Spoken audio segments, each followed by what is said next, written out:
Hello, I'm Joseph Selbie. I'm the author of The Yugas, a book that explains the ancient Indian tradition of a cycle of history rather than a linear progression of history as is taught pretty much in all schools in the world these days.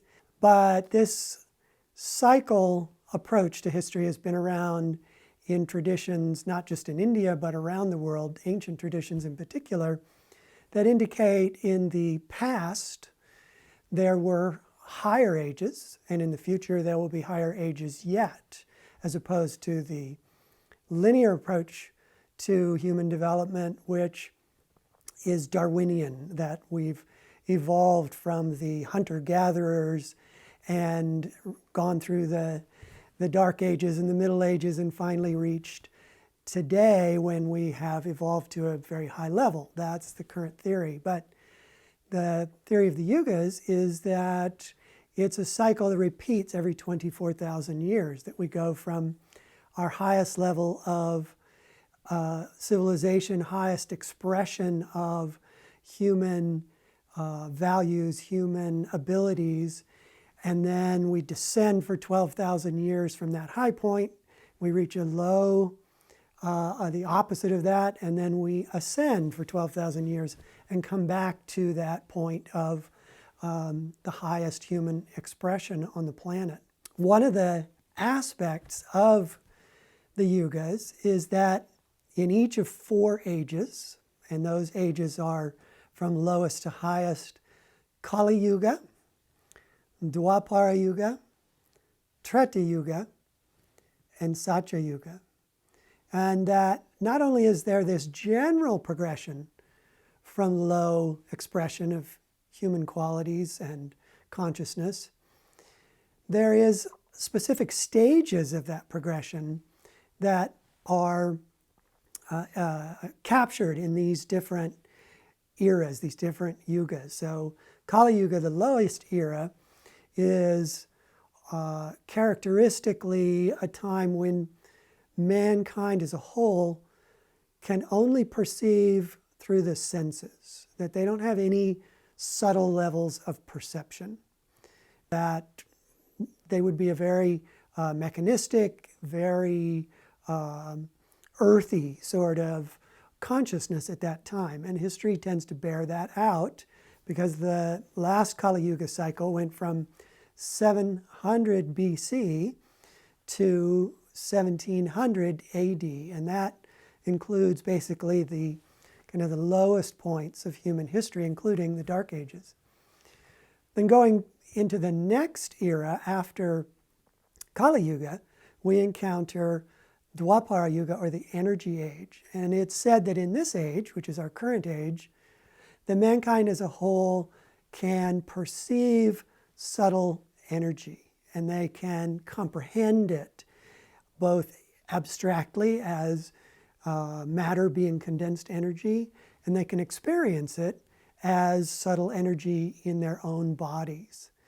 And then the next era is Treta Yuga.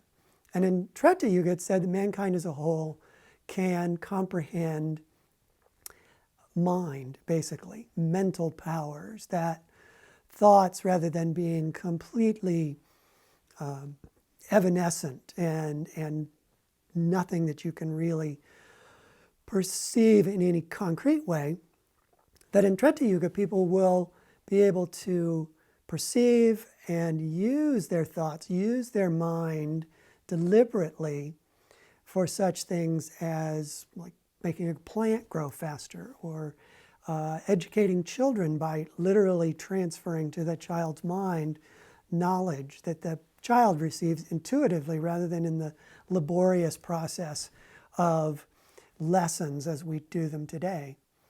And then finally, the highest age, Satya Yuga, is the time that's said when mankind as a whole can perceive God behind all creation, that you can actually perceive spirit in creation.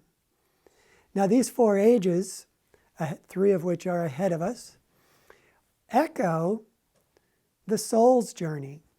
They echo each of our individual journey toward that same high perception of spirit. And when I wrote the book with my collaborator, David Steinmetz, I was very conscious of the fact that in order to understand how past higher ages manifested, you had to understand the spiritual significance of each yuga. So in the past, there was a Treta Yuga, in which the powers of the mind were self-evident to people.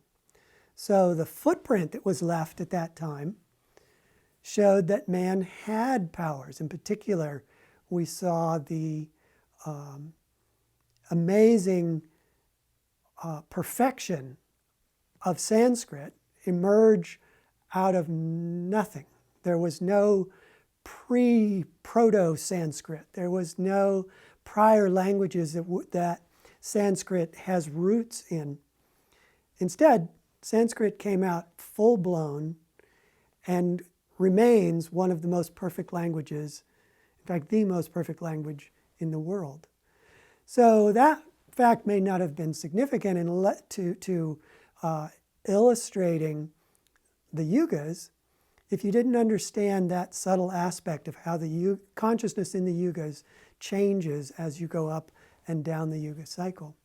So embedded in the book is not just history, not just archaeology, but it's really spiritual truths about ourselves, about mankind.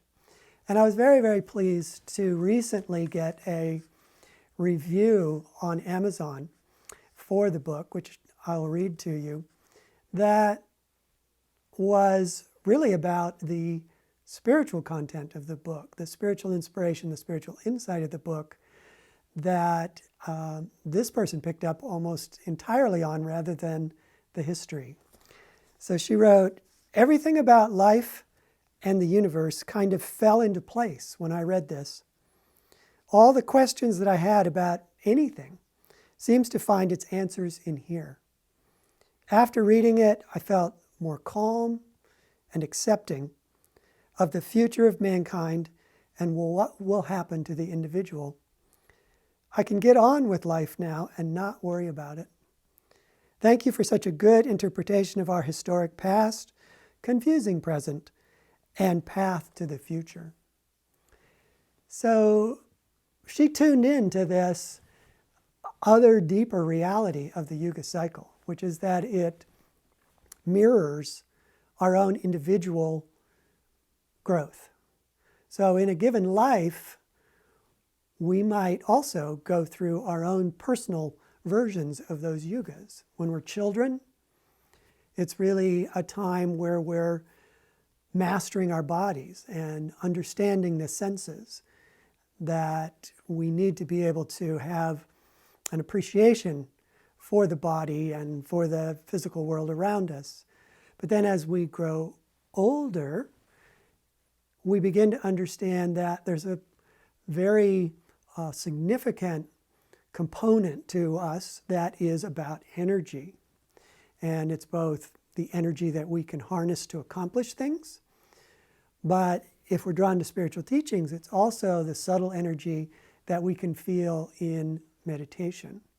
It's the subtle energy that alternative healing works with, like acupuncture, chiropractic, and scores of others.